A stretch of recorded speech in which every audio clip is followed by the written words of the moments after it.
I participated in the public health policy track offered by the Washington Semester Program. Back at my home institution in Providence College, I actually majored in health policy and management. So, as someone who has always been interested in understanding and advancing the healthcare system, the public health policy track was perfect for me. So I did two seminars in an elective course. Class that I enjoyed the most was an effective activism course.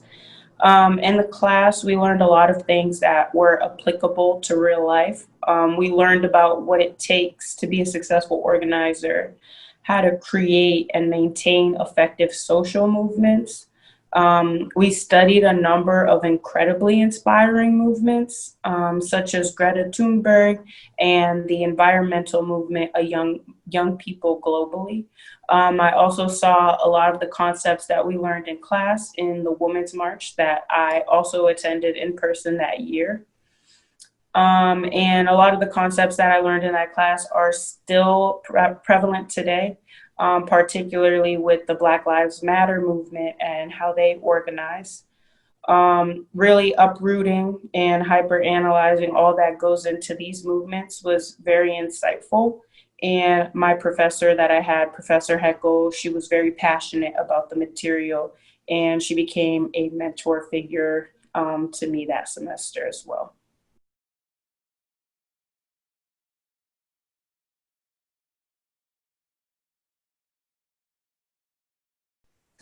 Yes. So I interned at a think tank in downtown DC called the National Center for Health Research. And as the name suggests, I did a lot of research and follow up the research with writing articles about my findings. So one article I wrote about was the influenza virus, its contagion period, and how to stay healthy.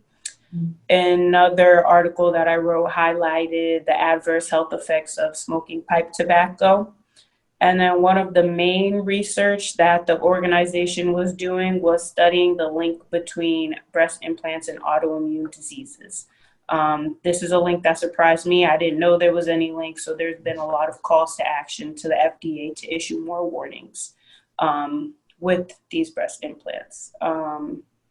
And the internship definitely prepared me for the real world and gave me key transferable skills, including research skills, the ability to clearly synthesize and communicate complex information, organizational skills. And it was also just very helpful being in a professional setting 3 days a week from 9 to 5 for the full workday and just seeing how that operates.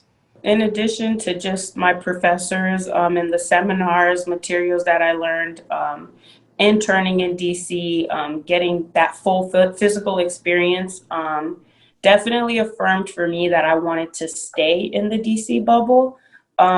So following my semester with the Washington Semester Program, I ended up going to Capitol Hill. I was more interested in learning about the policy and political side of healthcare. I interned with the Congressional Black Caucus Foundation. And following my internship on the Hill, I secured full-time employment with the American Thoracic Society, which is a medical professional society that represents the interests of pulmonologists.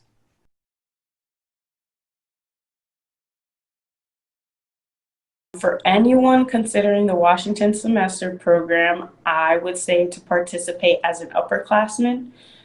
Just experiencing DC as an upperclassman is a good experience, but also it'll be much easier to create and maintain networks in time for graduation when you're looking to secure employment.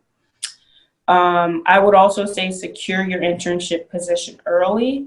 I secured mine at least a month before the program started. But I know when I came, there were people who were still looking, which is fine, but it's just a burden lifted off your shoulder if you do the internship search early. Internships in DC is competitive, and there are some that if you start early, you could secure a paid internship as well. And also just network while you're here. There are a lot of young professionals in various fields that are always excited to talk to students. So definitely take advantage of that as well. And lastly, I would just say to be present and really enjoy your experience because it is a unique experience.